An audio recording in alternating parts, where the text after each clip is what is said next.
हम आज prime minister house Islamabad में मौजूद हैं और यहाँ पे दुनिया भर से सरबराहान मुमलिकत आते हैं और ये पाकिस्तान की इज़्ज़त है कि उनको दिखाया जाए कि तोशे खाना के तहाइफ़ को किस तरह यहाँ पर डिस्प्ले किया गया है। वज़ीर आज़म शहबाज शरीफ साहब ने अपनी साबका रिवायात को कायम रखते हुए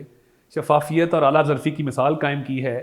कि तोशा खाना के तहाइफ़ वज़ीर आज़म हाउस की राहदारियों में उनको डिस्प्ले किया गया है। यहाँ पे साबिक़ वज़ीर आज़म इमरान खान को जो सऊदी वलीअहद की तरफ से तोहफ़ा दिया गया था, उसी तरह का एक तोहफ़ा शहबाज शरीफ साहब को दिया गया है और वो डिस्प्ले पे मौजूद है, जिसमें एक घड़ी है, पेन है, तस्बीह है, कफलिंग्स हैं और एक रिंग मौजूद है। तो आप देख सकते हैं कि ये तोहफ़ा यहाँ पे बाकायदा डिस्प्ले पे मौजूद है और ये पाकिस्तान की इज़्ज़त है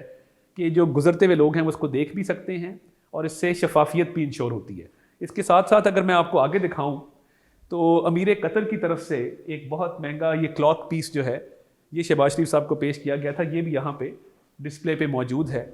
और आगे चलें तो मुत्तहिदा अरब इमारात के वलीअहद उनकी तरफ से एक बहुत कीमती घड़ी, डायमंड स्टडेड घड़ी यहाँ पे डिस्प्ले पे लगाई गई है। तो ये होती है शफाफियत, ये होती है ऑनेस्टी, ये होती है आला ज़रफ़ी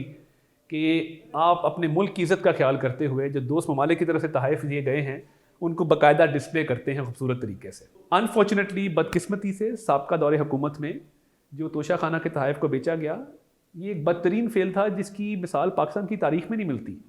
और रूल्स के अंदर भी गुंजाइश नहीं है। रूल्स के अंदर गिफ्ट्स को रिटेन करने का जो है वो प्रोविज़न मौजूद है कि आप उनको एक कीमत अदा करके घर ले जा सकते हैं, आप उनको बेच नहीं सकते। तो रियासत मदीना के दावेदार, खुलफाए राशिदीन की मिसालें देने वाले आजकल रसीदें बनाते फिरते हैं कि जी हमने फ़लाँ जगह फ़लाँ घड़ी बेची। ये मैं समझता हूँ कि पाकिस्तान की इज़्ज़त पे आँच आई और आज भी जब उनसे जवाब मांगा जाता है तो उनके पास मनी ट्रेल नहीं है, उनके पास कोई जस्टिफिकेशन नहीं है, कोई जवाज़ नहीं है, आएँ बाएँ शाएँ, कभी एक बहाना कभी दूसरा बहाना। ये बहुत अफसोसनाक है, ये नहीं होना चाहिए था। और मैं समझता हूँ कि जिन्होंने घड़ियाँ बेची, जिन्होंने ये तोशा खाना के तहाइफ़ जो हैं वो सरे बाज़ार बेचे, उनको जवाब देना होगा, उनके पास कोई जस्टिफिकेशन नहीं है।